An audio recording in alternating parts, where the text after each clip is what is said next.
ada satu ruangan itu bener-bener di situ tuh kalau orang bilang tuh tempat mangkalnya itu mas. Pusatnya. Pusatnya tuh di situ. Di situ banyak banget mas.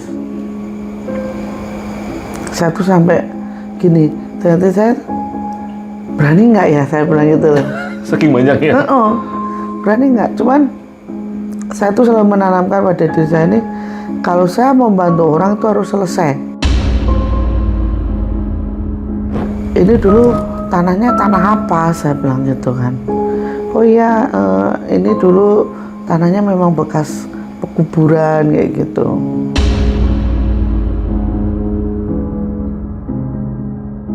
Itu kakaknya disantet mas, perutnya gede. Oleh adiknya sendiri? Kenapa saya tahu dari adiknya? Ini ceritanya, jadi dia tuh perutnya gede mas.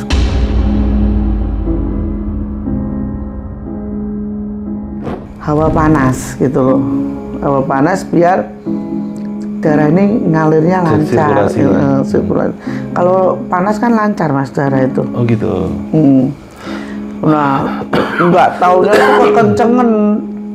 Saya ngasihnya tuh kekencengan. Jadi kayak nariknya tuh, harusnya nariknya tuh pelan-pelan, nggak, saya langsung tarik gitu loh mas. Saya kaget gitu, mati orangnya.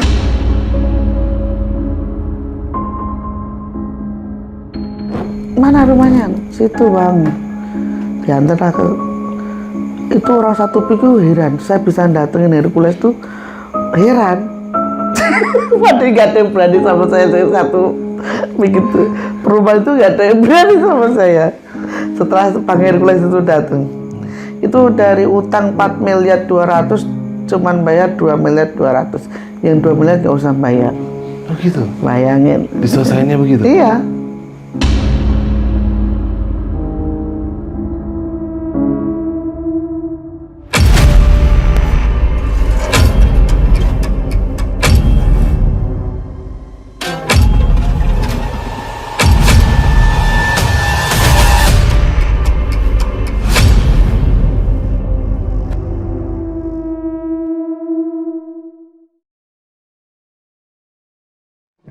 Assalamualaikum brother, ketemu lagi di channel Jajah Malam. Gua masih berada di Kota Sragen, tepatnya di rumah Ibu Sri. Langsung aja kita salamin sama Ibu Srinya. Ibu Sri sehat ya? Sehat. Alhamdulillah. Harus sehat. Harus sehat. Bu Sri, ini saya masih mau interogasi. Nih, Bu Sri kan selalu menarik nih kisah yang tuh saya angkat. Nah, ini salah satunya yang mungkin jarang diangkat ya, Bu Sri. Setelah kisah-kisahnya yang di Gunung Lawu sampai perjalanan spiritualnya, akhirnya kan Bu Sri bisa dibilang mempunyai sesuatu yang sebelumnya nggak ada ya. Artinya Bu Sri punya kemampuan untuk bisa menolong sesama ya Bu Sri ya. Dalam arti baik itu mengobati dan mungkin orang-orang yang mungkin kena gangguan secara supranatural ya. Iya. Nah, Bu Sri, ini yang mau saya tanya pertama, Bu Sri ini pernah sampai wilayah mana aja dan bahkan apakah pernah sampai ke luar negeri untuk hal ini? Oh ya, bukannya maksudnya sombong nih ya cerita. Jadi sebelum saya nikah, saya terakhir bepergian itu tahun 2017 itu sama putra saya bawa itu ke daerah Ternate. Ternate. Itu putra waktu itu umur setahun tuh saya bawa naik pesawat itu. Terus apa namanya, saya pernah ke Papua tuh saya ke Tanah Merah, ke Fak-Fak, ke Jayapura, pokoknya banyak lah ke itu. Terus sampai ke perbatasan Papua Nugini itu saya pernah ke Biren, ke Sigi. Pokoknya Indonesia saya kota-kota besar udah sering datang. Terus ke Malaysia, ke Singapura. Sampai gitu. Malaysia, Singapura ya. Juga. Dan biasanya itu Ibu dari berbagai macam panggilan ini apa aja sih orang-orang ini yang dimintain tolong ke Bu Sri? Kalau di daerah Sulawesi itu kebanyakan saya disuruh ke itu Mas, batubara. Ke tambang batubara itu karena tambang batubara itu kan tempatnya di tengah hutan. Tengah hutan. kebanyakan mereka dari banyak yang kesurupan, tiba-tiba meninggal, ya berhubungannya dengan goibnya gitu. Oh, goib setempat. Sampai yang terakhir saya bilang yang dari itu Maluku itu, yang terakhir saya pulangin sekarang ada di Pak Purnomo polisi itu, masih perawatan sekarang di sana. Berarti Gitu. di lokasi-lokasi tambang ini karena mereka ngerambah hutan ya, hutan yang mungkin ya ada lah penunggu sebelumnya ya, dan itu mungkin jadinya nggak terima dan mengganggu ke Iya. dan ibu yang disuruh Iya. menetralisir. Nah, ini kita mulai dari saya pengen dengar kisah di luar negeri ibu. Ini kisah yang menurut ibu unik apa sih bu? Yang di luar dulu deh, luar negeri. Kali ini, tim Jelajah Malam akan mengangkat kisah nyata pengalaman Bu Sri mengobati pasien sampai ke luar negeri. Banyak hal unik dan menarik yang akan kita dengarkan dari penuturan beliau, yang ternyata hal gaib juga sangat dipercayai oleh orang-orang di sekitaran Asia Tenggara. Dan gangguan itu bukan terjadi hanya di Indonesia saja. Kisah ini akan menceritakan tentang hubungan unik antara Bu Sri dengan preman yang sangat terkenal, yaitu Hercules, yang berawal dari saling membalas budi. Mau tahu kisah selengkapnya? Mari kita ikuti bersama episode ini. Jangan lupa bantu subscribe channel YouTube Bu Sri yang kami lampirkan di judul. Kita doakan semoga semakin besar. Di Malaysia mas, di Malaysia itu Malaysia mana nih bu? di daerah Sunway. Sunway.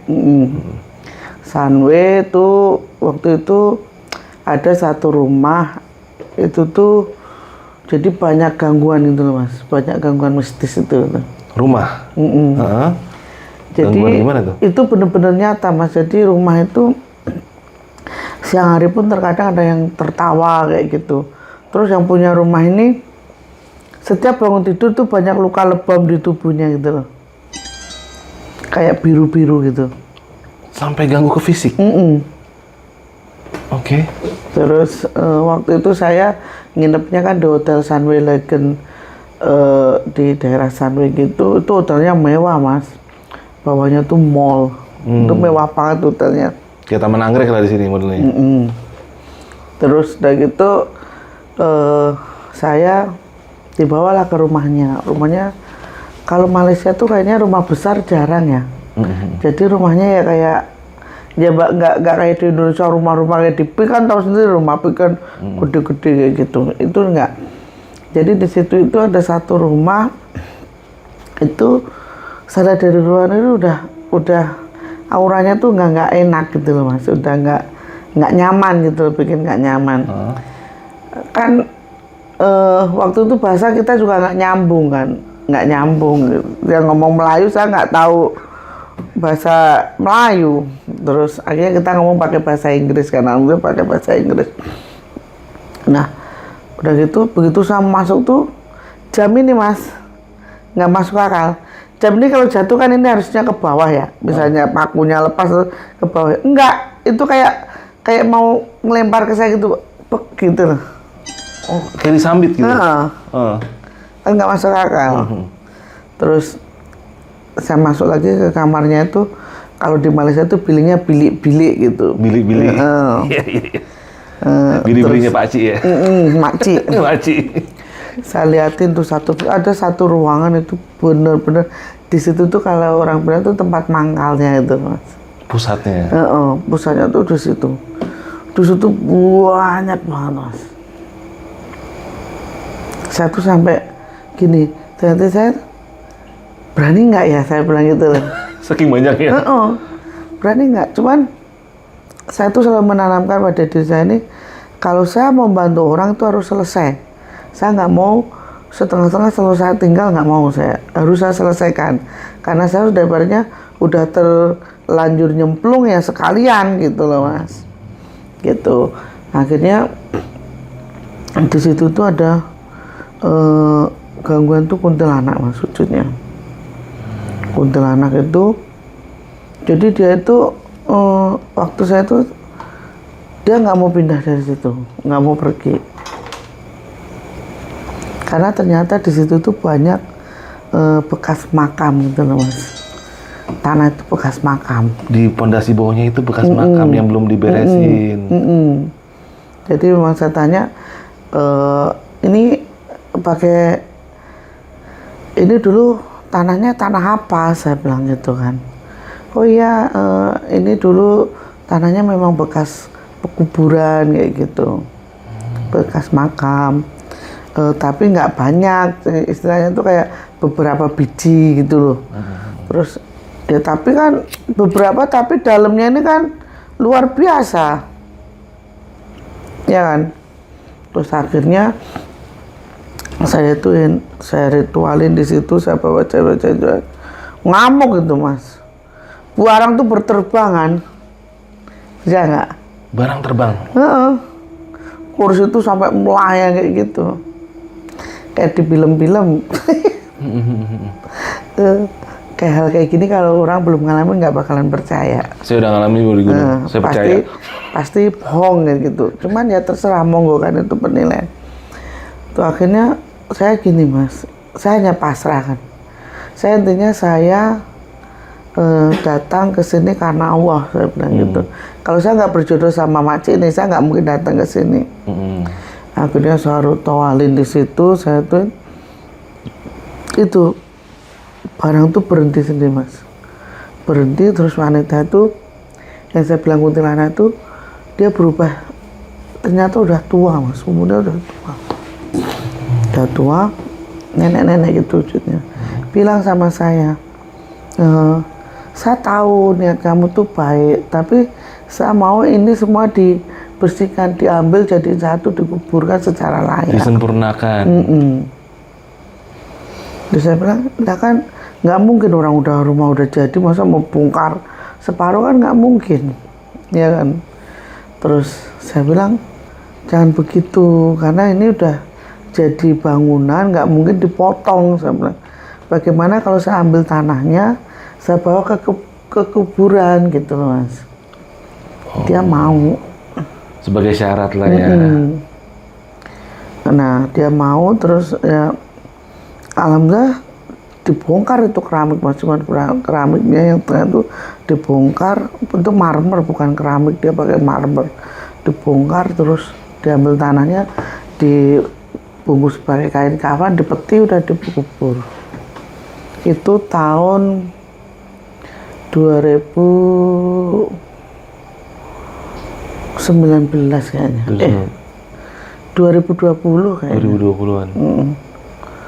2020 saya. Nah itu itu kenapa dia dari Malaysia? Emang di sana nggak ada apa orang yang bisa? Oh dia udah kemana-mana mas. Oh gitu. Oh. Sebelumnya udah coba sana sini ya? Nanti dalam negeri udah dihabisin sama dia. Nggak ada yang bisa saat itu? Enggak. Oke. Dan alhamdulillah sampai saya berhubungan. Besok mau saya kirimin garam dia. Garam krosok? Enggak. Tapi udah didoain kan. Karena dia nggak tahu kenapa, katanya sampai sekarang pun masih berhubungan komunikasi. Jadi katanya kalau mandi garam tuh ya mungkin sugesti sih kalau saya. Dia berasa enak, badan capek tuh bisa hilang kayak gitu tuh.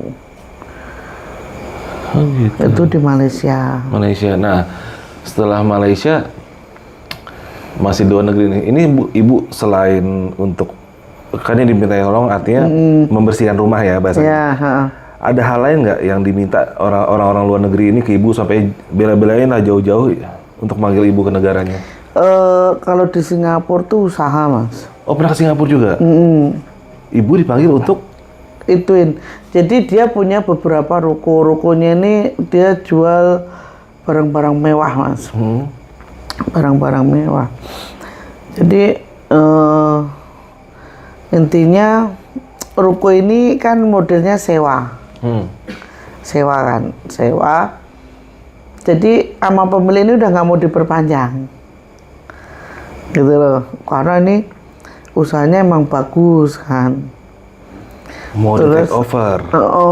Mau diambil alih sama pemiliknya kayak gitu. Biasa itu. Akhirnya saya ke sana biar si pemilik ini nggak ngungkit-ngungkit itu gitu loh, maksudnya lupa gitu loh mas. Terus saya dibawa ke sana, alhamdulillah ketemu langsung sama pemiliknya. Oh iya. Terus ketemu langsung, ya sampai sekarang masih aman. Gitu. Nggak jadi diminta. Nah bro, lu kalau yang kontrakan nunggak, mau nunggak 5 tahun cari bos. Canda. Oh gitu. Iya. Berarti sudah sampai itu mereka dapat nama ibu tuh dari siapa? Nggak tahu, dari mulut ke mulut kali. Mulut, ya. Nah artinya ini kan pasti berawal dari mulut ke mulut, artinya dari dalam negeri sampai ke luar negeri. Nah sekarang kita geser dalam negeri nih. Yeah. Nah kalau di dalam negeri ini, ibu pernah, tadi kan ibu bilang banyak kota besar ya. Jadi saya pengen dengar contoh kasus yang menurut ibu unik lah, yang di Indonesia ini, yang salah satunya di mana aja bu? Banyak sih. Ya udah, ibu pilih satu dulu. Hampir di setiap kota tuh ada cerita uniknya gitu. Ini kayaknya bisa 13 episode ya bro. Aduh. Ya udah, ibu pilih salah satu dulu. Saya pernah ngobatin orang kanker otak nih mas.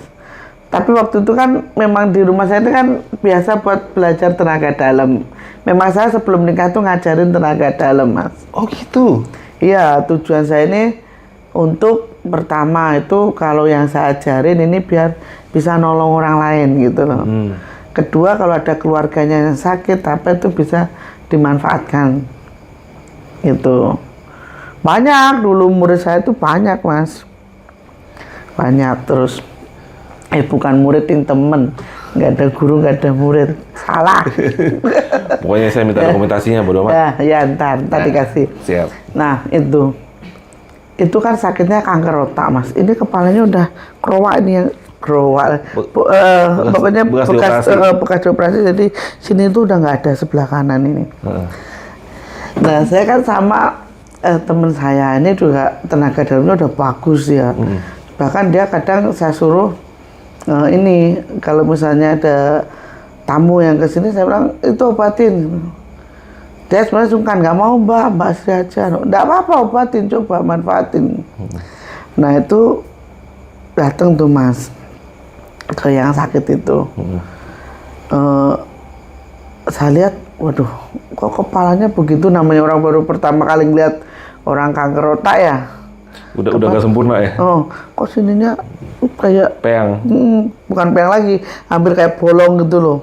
Tapi udah ada kulitnya, udah ada rambutnya, cuman kayak tekok gitu. Gilu. Nah, terus udah gitu tuh, ayo pakai tenaga dalam. Dia namanya Noli, dia di kaki. Saya yang di bagian kepala nih mas. Nah, maksudnya itu mau dialiri hawa panas gitu loh, hawa panas biar darah ini ngalirnya lancar. Kalau panas kan lancar mas darah itu. Oh gitu. Nah nggak taunya tuh kekencengan, saya ngasihnya tuh kekencengan. Jadi kayak nariknya tuh harusnya nariknya tuh pelan-pelan, nggak, saya langsung tarik gitu loh mas, kaget gitu, mati orangnya. Nggak napas. Iya. Yo, saya kan bingung ya mas ya. Takut juga. Aduh aku nanti di penjara, saya bilang itu. Sumpah mas, takut saya. Terus saya bilang sama teman saya, loh mbak, kok nggak napas? Demo, saya bilang gitu. Kamu demo dulu, saya bilang. Saya nyari celah mas, emang tuh nggak napas. Tiba-tiba tuh begitu tarik langsung kayak gini. Terus saya kan panik ya. Padahal di rumahnya ibunya mana nanya lagi, mbak ini kok nggak napas? Saya bilang itu pingsan bu. Itu pingsan bu. Wah padahal hati saya tuh udah itu mas, udah, wah nggak karuan lah. Lah disuguhi lah di situ kan, namanya orang di kampung tuh disuguhinya banyak minuman. Mbak minum dulu, sambil nunggu kan. Nanti dulu bu, biarin ayo keluar dulu. Saya tuh disuguhin, ayo mbak makan dulu, minum dulu. Nggak ketelan karena saking takutnya nih. Waduh, saya nanti di penjara lagi, nggak bisa pulang ini tuh. Saya tuh udah mundar mandur, nggak bisa. Temennya saya tuh mana nakut-nakutin, mbak mati piye mbak, injek kaki, diam tuh. Terus saya tuh akhirnya keluar deh mas. maksud tuh nyari entar dulu lah biar saya tuh tenang gitu loh. Kalaupun dia mati nyampeinnya tuh biar tenang gitu. Lah saya tuh sama yang tuh nih, yang tolongilah yang minta tolong lah yang kalau memang yang tuh sayang sama saya tolongin. Kalau mati jangan hari ini terus gitu. Kalau mati jangan hari ini yang saya nanti di penjara. Hancur banget. Saya nanti di penjara yang tolongin yang mati. Kalau mati nanti kalau udah sampai rumah aja itu. Nggak tahu kenapa yangnya tuh dateng. Bener. Terus yang Samberjo itu dateng mas. Ditiup tuh kepalanya tuh mas. Ditiup kepalanya tuh. Dia yang sakit itu langsung mama kayak gitu. Sadar. Saya seneng banget. Saking senengnya tuh mas, kayak orang ya seorang kan haus ya. Itu minum air aqua yang 600 ml itu, saya habis 2 botol sekali minum tuh. Walah, berartinya tuh seneng biang tuh. Walah, nggak itu dulu, nggak inget lagi itu. Terus akhirnya satu buru-buru pamit. Dan nanti kalau mati lagi, yang penting kan dia udah hidup. Sebelum udah pamit, ayo pulang. Terus bukan waktu itu mau disangoni ya mas ituin. Oh enggak usah pak, enggak usah. Makasih tuh.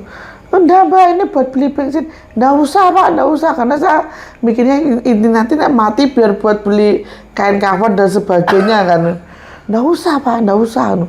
Terus akhirnya tuh ada kacang tanah tuh mas. Kacang tanah di bawah. Ini mbak kacang tanah di bawah ini mbak. Ya saya bawa kalau kacang tanah. Allah Akbar. Udah gitu jangan mikirnya nggak apa-apa yang penting aman lah, udah aman kan. Nah selang 3 hari itu ya nomornya Nol ini ditelepon sama itu keluarganya.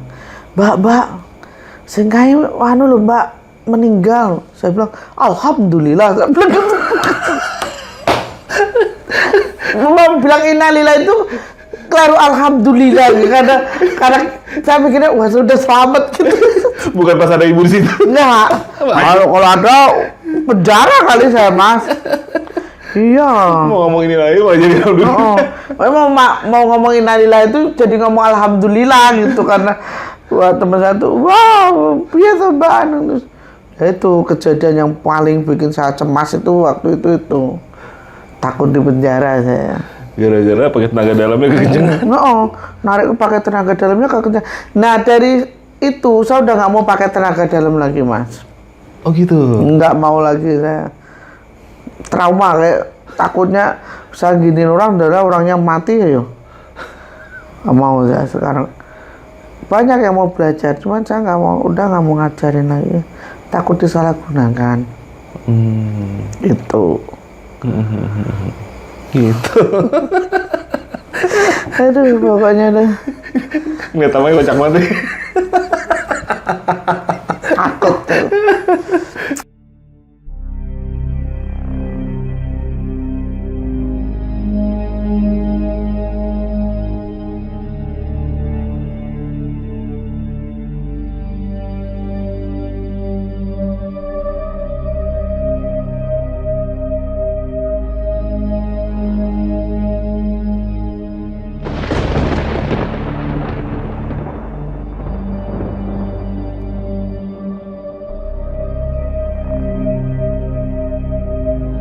Kan ibu selama ini banyak ngobatin orang dan orang-orang ini mungkin yang banyak yang terkena ilmu hitam dan macam-macam. Artinya kan orang yang diobati ini punya masalah dengan orang lain dan orang lain ini yang bermasalah pasti nggak akan pernah suka kalau ibu menolong orang ini. Ya.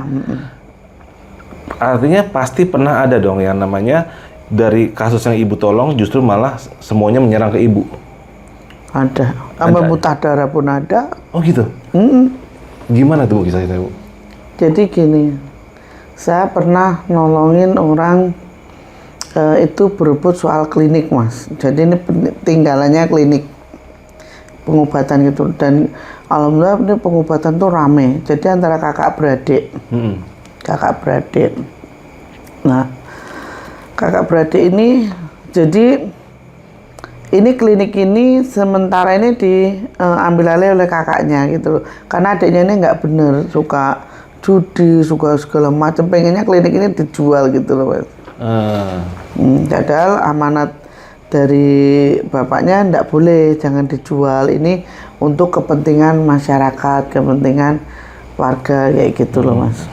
Kakaknya kan bertahan, itu kakaknya disantet Mas, perutnya gede. Oleh adiknya sendiri? Kenapa saya tahu dari adiknya? Ini ceritanya, jadi dia tuh perutnya gede Mas, gede. Kalau di dokter itu dibilangnya hepatitis. Gede kan perutnya busung itu sampai sininya itu kelihatan, otot-ototnya tuh kelihatan. Datanglah ke sini Bang, ke sini Bang. Terus saya lihat, oh ini nggak wajar nih, saya ketahuan. Saya tuh kalau orang sakit wajar apa enggak itu ketahuan. Kerasa ya? Saya bilang, Bu, sedang nggak rukun sama siapa? Langsung begitu datang tuh saya gituin. Oh iya, saya sama adik saya, Bu. Tadinya manggil Bu, tapi setelah tahu umur saya, bilang Mbak. Iya Mbak, itu adik saya. Oh, ini Bu kena teluh, saya bilang gitu. Ibu mau diobatin nggak? Oh iya, saya mau. Terus syaratnya apa? Syaratnya besok kalau kesini lagi bawain saya tanahnya, saya bilang gitu. Tanahnya bawain. Yang ngeluh siapa Bu? Saudara dekat, saya bilang gitu kan. Dibawalah tanahnya ke sini. Beberapa hari kemudian tuh dibawa tanahnya kemari. Tanah kliniknya? Tanah kliniknya. Di situ tuh Mas, waktu saya ini tanahnya nih, itu apa, gendang saya tuh kayak kepiur gitu, prek gitu loh. Kayak dilempar kerikil gitu, pasir. Saya gini, pokoknya saya berkali-kali bilang, kalau saya udah ngurusin orang harus selesai, saya nggak mungkin tinggal sampai ke belum selesai saya urusin itu, belum, maksudnya saya belum selesai saya tinggal gitu loh Mas. Saya sampai selesai. Harus tuntas lah. Sampai tuntas. Pada akhirnya mbaknya ini bilang gini, eyangnya tuh bilang gini, hati-hati, sing kono ngerti gitu, yang di sana itu tahu gitu loh. Yang di sana itu tahu, hati-hati kata mbaknya. Oh dia Mbak, kalau memangnya dia tahu enggak apa-apa, orang saya sudah bismillah, yang penting saya enggak ganggu. Apa yang dia tabur harus dia tuai kayak gitu Mas. Terus malam itu saya muntah darah. Diserang? Setelah itu saya muntah darah. Terus eyangnya ini bilang gini, eyangnya tuh seakan-akan nggak terima Mas. Jadi yang samber nyowo Sinuwun Lawu itu datang Mas. Wujud datang. Bilang sama siapa? Kamu yang menyelesaikan atau kita yang menyelesaikan gitu loh. Kalau eyangnya bilang kita yang menyelesaikan, mati itu orang Bang. Benar. Nah, akhirnya saya bilang, kalau saya enggak sanggup Pak, saya ringkih, saya enggak sanggup. Terus akhirnya eyangnya yang menyelesaikan. Tanpa diminta? Tanpa diminta, saya enggak diminta. Saya cuma bilang monggo kerso, terserah, saya bilang gitu kan. Terserah kayak gitu. Akhirnya selang 4 hari atau 5 hari itu saya dapat kabar dari ibunya itu, adiknya meninggal. Dari si kakak yang buncit ini tadi? Adiknya meninggal? Nah setelah adiknya meninggal, ibunya ini mamam nih, berak tuh Mas, langsung hilang tuh, perutnya yang gemuk itu langsung hilang, langsung sembuh. Oke.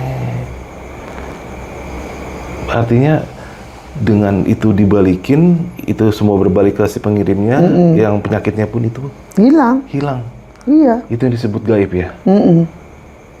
Selesai kan, udah nggak ada itunya. Dan ibunya itu sering kesini karena apa? Pertama saya nolong kan nggak pernah minta apa-apa Mas. Nggak pernah minta apa-apa, saya nggak minta untuk dikasih apa-apa. Kalaupun dikasih itu kan sebagian uang saya pakai buat sedekah, saya kasih ke orang lain lagi. Kayak Pak Suto bilang kan, saya dapat uang juga saya bagi-bagi lagi, nggak saya makan sendiri. Gitu. Nah dari kejadian itu makanya saya selalu sedia infus. Infus. Yang tadi Oh iya, iya. tunjukin. Ini Bu Sri sampai di rumah gue kaget tadi, ini buat apaan Bu? Ini kalau saya diserang, wih gokil. Infusnya mana Ki? Bawa kemari Ki? Ada di kamar. Oh di kamar, ya udah jangan-jangan. Udah diambilin. Ya ambil dulu, pause dulu tar. Nah ini bro, gue tadi kaget kok di kursi. Ini Bu Sri coba kok bawa infus. Iya jadi Bu Sri sudah persiapan ini kalau sampai Bu Sri menghadapi serangan seperti itu dan berakibat medis. Iya. Bu Sri Soalnya kan darah harus dibersihin Mas. Kalau dibersihin sesek kan. Oh gitu ya? Jadi ini supaya pertolongan itu cepat ya? Tuh. Ya katanya dia payung sebelum hujan. Iya sih itu, bro. Bang. Iya tapi dari magic ujung-ujungnya ke medis juga ya. Nih bro. Saya kita mau nyemprot dalam pakai apa kalau nggak pakai infus? Ayo. Bener. Nih ini perjuangan seorang Bu Sri ya buat nolongin orang-orang yang mau perlu. Sampai udah sedia infus, untung nggak sedia kayak kain kafan Bu. Jangan itu. Astagfirullahaladzim, jangan. Untung gue bukan mulut pahit Bu, kalau Bu Sri ngomong bahaya tuh. Iya ini emang udah Bu Sri siapin ya ini. Wah gokil sih ini. Iya, karena kalau udah keserang gitu Bu Sri itu udah lemas banget Bu. Lemes ya, terus sesek kan, nafas kan sesak. Oh gitu. Artinya dari pengalaman Bu Sri udah tahu preparing apa aja nih kalau gue kayak gini lagi nih. Saya pakai itu yang buat uap itu kan saya juga ada tuh di situ. Oksigen. Bukan oksigen, jadi buat uap biar ini lega gitu. Oh, jadi kayak begini Mas, serangan dari mana-mana Bang. Oh gitu ya? Nggak apa-apa, bismillah kan. Insya Allah melindungi. Amin ya Allah. Benar-benar, tapi kita tetap ikhtiar dengan ini ya. Kalau dilindungi tapi kita cuek-cuek aja juga konyol ya kan? Nyerahin diri gitu. Luar biasa belajar Bu Sri. Tuh biar lo tahu tuh perjuangan seorang Bu Sri buat nolongin orang. Iya, ibaratnya kita nolong orang, kita siap jadi tamengnya orang itu ya Bu ya. Ya gitu, sekali nyemplung jangan ninggalin orang. Ibaratnya kamu nolongin orang dalam sumur, baru sampai tengah-tengah kamu tinggal jatuh lagi ke dalam. Ya kalau mau nolongnya sekalian tarik ke atas gitu. Sampai dia benar-benar bisa keluar gitu loh. Nah, Bu Sri harus nolongin channel saya sampai benar-benar besar. Amin. Jadi 1 juta subscriber. Amin. 100 juta. Oh ya, amin. 100 juta mandek. Iya. Terus berkembang. Ya, amin. Iya, harus memberi manfaat dan berkembang ya. Amin ya Allah.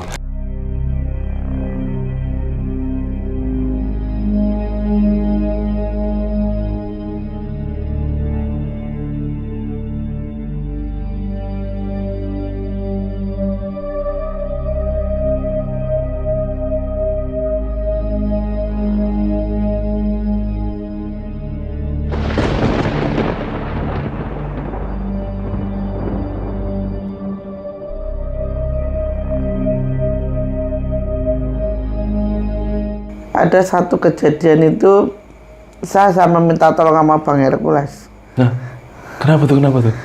Itu masalahnya bukan masalah hantu, itu masalah judi online. Bukan judi online, sebenarnya judi. Kan saya punya warung di PIK kan, di PIK saya punya warung.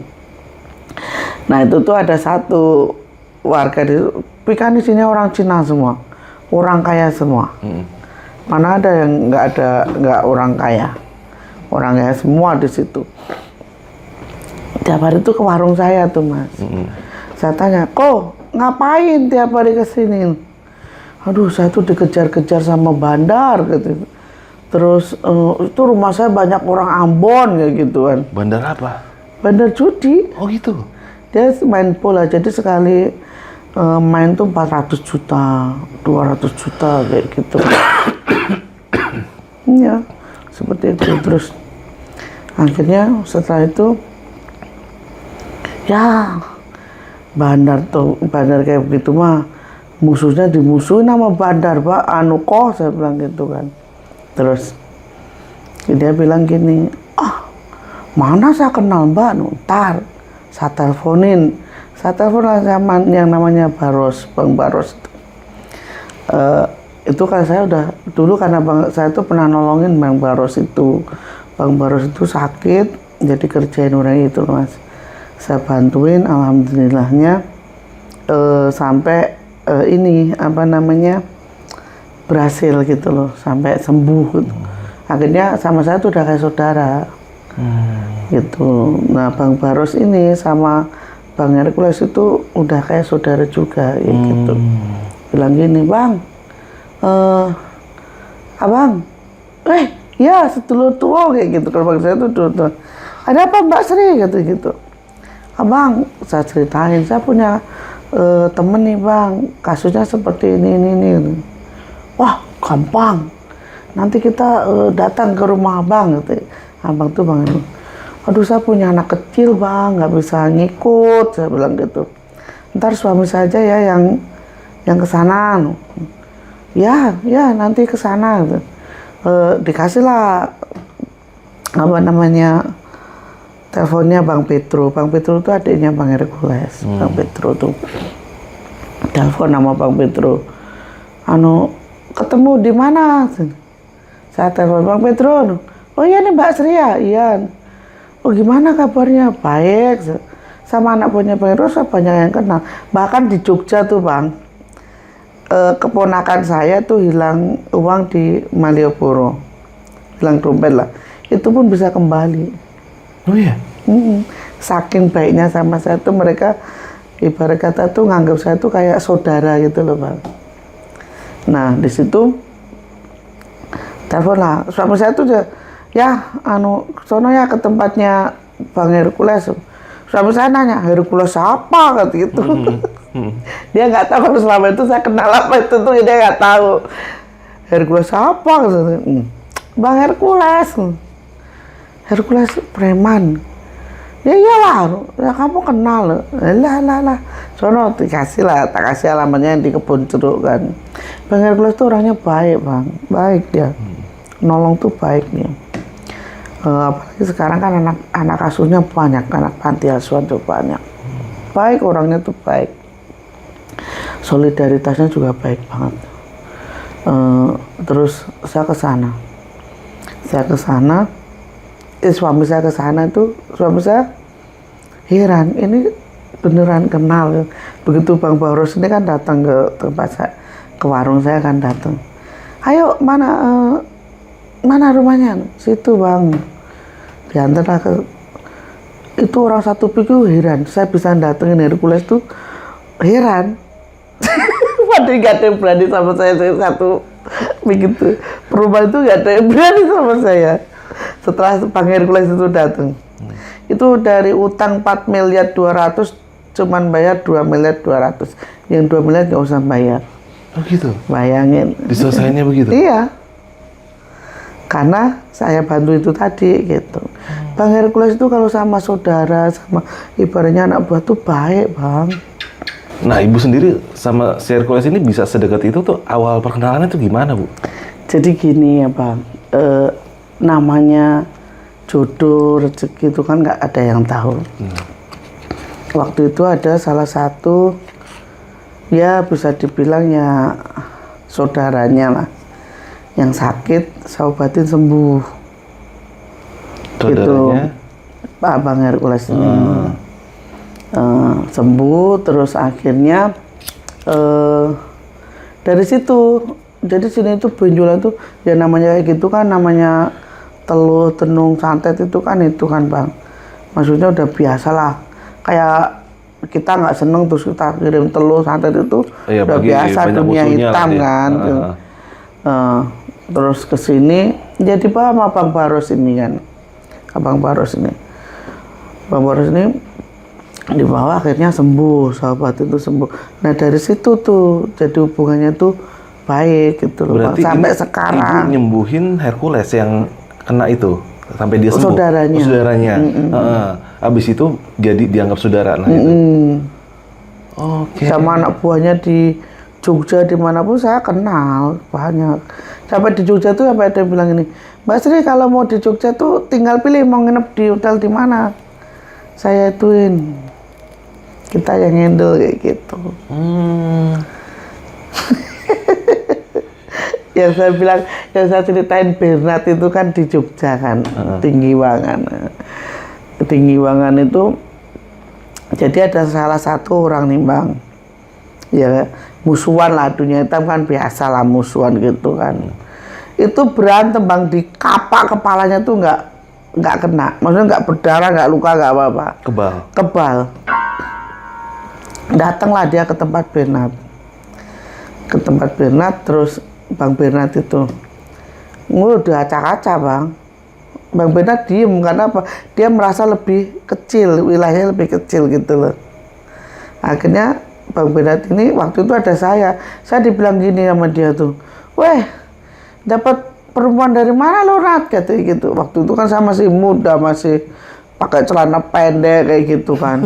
Iya, dapat perempuan dari mana lo? Boleh dong kita nyobain, katanya gitu. Gitu Bang. Terus Bang Baros sama dulu ada namanya Bang Tommy, sekarang udah nggak tahu Bang Tommy itu kemana. Bang Tommy itu bilang, kamu mulutnya hati-hati, kamu belum tahu nih siapa nih Mbak Sri nih, kamu belum tahu, katanya gitu. Alah, paling juga sama perempuan kayak Tinggiwangan kayak gitu, terminal Giwangan gitu. Saya tuh, mati saya bilang gitu. Bener mati itu Bang Bernard itu lagi baru cerita, orang itu aja di kapak aja nggak mati kok Mbak. Mati gimana? Mati saya bilang gitu. Emosi. Mati saya bilang gitu. Wah, minum itu Mas ceritanya, di situ minum bareng-bareng gitu kan minum.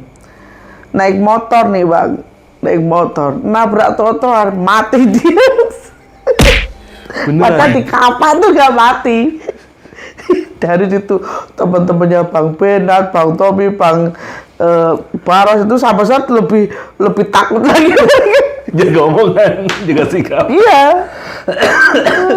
Sampai itu kan pernah kejadian ya, satu Putra ini kan saya bawa pulang kampung ceritanya. Putra kan ada tidurnya tuh kan ada kayak, kalau saya bilang tuh gombal lah Mas. Itu buat dia tidur tuh dari bayi, emang kalau anak-anak kecil ada tidurnya. Itu nggak ke bawah. Baru aja datang itu mana Lebaran waktu itu, nyari tiket kan susah. Terus nuangis kejer, Mama pokoknya mau pulang, nggak mau di sini, mau pulang yang ada kasurnya Mama, yang ada kasurnya. Nuangis kejer semalaman, nggak berhenti kan. Terus iya nanti besok pulang, tapi nyari tiket kan susah Mas, namanya Lebaran. Akhirnya saya telepon tuh Tommy itu, Bang, ini anak saya nangis nih Bang, minta pulang, gimana nih, nggak dapet tiket besok. Oh, kapan mau pulang? Besok. Dia nangis Bang, nggak bisa tidur, itunya nggak dibawa. Oh ya udah gampang, nanti besok tunggu ya di Grogol, kata gitu. Disewain 1 bis buat saya sama Putra doang pulang. 1 bis itu kosong? Iya, saya cuma sama Putra pulang kampung tuh Bang. Aduh, bener-bener segitunya loh Bang. Jadi yang dinamakan preman tuh sampai ketika dia menghormati dan dia menyayangi orang lain, itu segitunya loh. Full powernya tuh full gitu loh. Bantu juga, ayo. Itu 1 bis, nanti ada videonya kalau nggak percaya. 1 bis itu saya naikin cuma sama Putra. Sopirnya aja sampai heran. Coba. itu seumur hidup sekali tuh, naik 1 bis cuma kita doang. Iya, padahal dari Jakarta ke Jawa loh. Pas Lebaran, pas rame-ramenya penumpang coba. Bener-bener Putra tuh. Berarti pengalaman ibu nih bener-bener dari awal itu perjalanannya sampai ketemu hal-hal yang unik-unik begini ya. Berbagai macam orang. Iya, berbagai macam orang, yang namanya dibilang penjahat lah, apalah. Tapi di saat kita baik sama orang, penjahat masih ada juga kan baik sama kita. Iya, bener. Itu tuh tergantung kitanya Mas. Kalau kita niatnya tulus bantu, niatnya bismillah, ya mereka juga welcome ke kita gitu Mas. Cuman kalau kita jumawa, digang-adik, getas sama mereka. bantai sama mereka mas. Intinya kita itu berbuat baik aja gitu loh. Ya alhamdulillah sama semuanya sampai hari ini pun ibu hubungannya masih baik semua Bu, ya. Karena Bang Barus itu kalau saya ada masalah, misalnya nih ada tamu saya nih masalahnya besar, saya telepon, Bang, tolong nih Bang, oh ya ada apa, komando kayak gitu. Komando kayak gitu. Apa sih Bang? Apa-apa nih, gimana komando? Jadi Bu Sri ini unik nih. Bertemannya mulai sama demit sama preman. Ya bersyukur alhamdulillah gitu. Jadi kita intinya manusia itu di atas langit masih ada langit, di atas manusia ada manusia. Jadi jangan jumawa, jangan itu. Dan jangan menilai orang itu dari penampilannya, dari wataknya, di luar beringasan tapi dia baik kok. Bang Hercules itu anak asuhnya banyak Bang, jangan salah. Anaknya di pondok pesantren. Kita nggak pernah tahu amal seseorang ya. Ya mungkin kita ngeliat sisi luarnya. Yang kayak Ustadz juga bajingan juga banyak kok. Ayo ngapain? Nah ini saya potong Bu.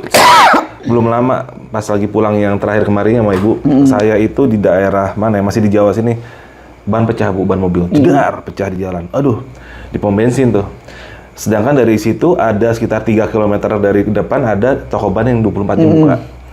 Di pom bensin itu ada pegawai pom bensin, ada security, ada orang-orang itu, dan mereka ada motornya berjejer.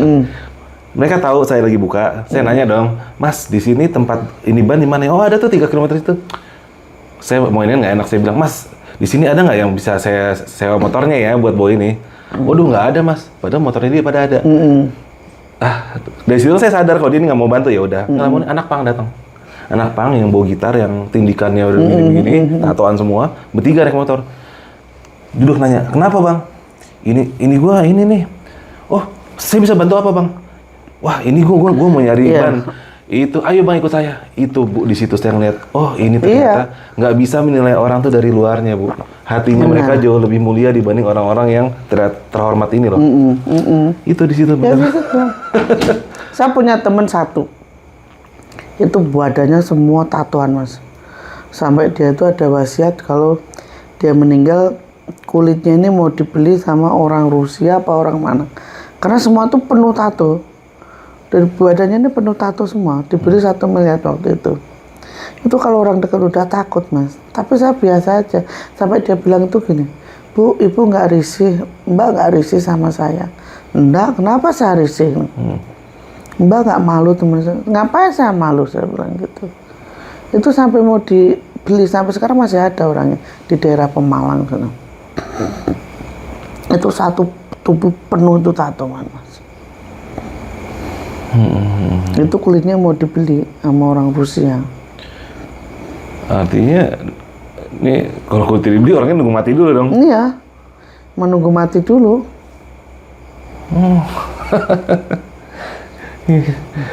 Ajaibnya dunia. Buat apaan itu kulitnya? Nggak tahu, saya juga nggak nanya. Oh gitu. Dia sendiri yang cerita. Ini kulit saya ini udah dibeli Bu sama orang Rusia.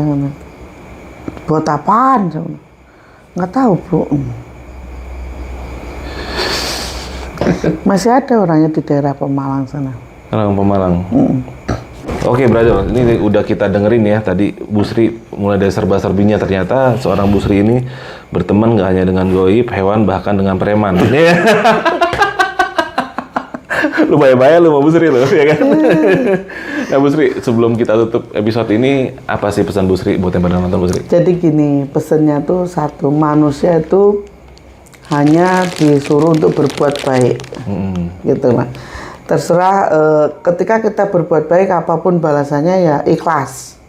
Intinya ilmunya tuh ikhlas Mas, ikhlas menolong dan ikhlas membantu, nggak usah ngarepin apa-apa. Dan yang keduanya jangan memandang orang itu dari penampilan, betul, gitu loh Mas. Betul.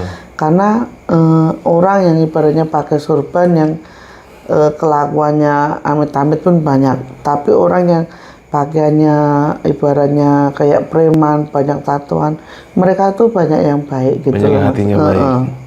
Tergantung kita membawa diri lah Mas. Kalau kita baik sama orang, ya insya Allah orang akan baik dan sungkan gitu. Tapi kalau kita adikung, ya itu kita diajar gitu loh Mas, nggak ada harga dirinya gitu. Ya Luar lah. biasa. Keren. Nah, itu satu lagi yang terakhir buat para supranatural, jangan lupa sediakan infus dan sebelum terlambat. Oke, brother. Buri, makasih banyak nih. Udah kisahnya keren banget bikin kita tahu di tengah malam. Oke, brother, gue Afid dari Jajah Malam dan Bu Sri undur diri dulu ya. Ya, Sampai ketemu amin. di episode selanjutnya. Assalamualaikum warahmatullahi wabarakatuh. Dah.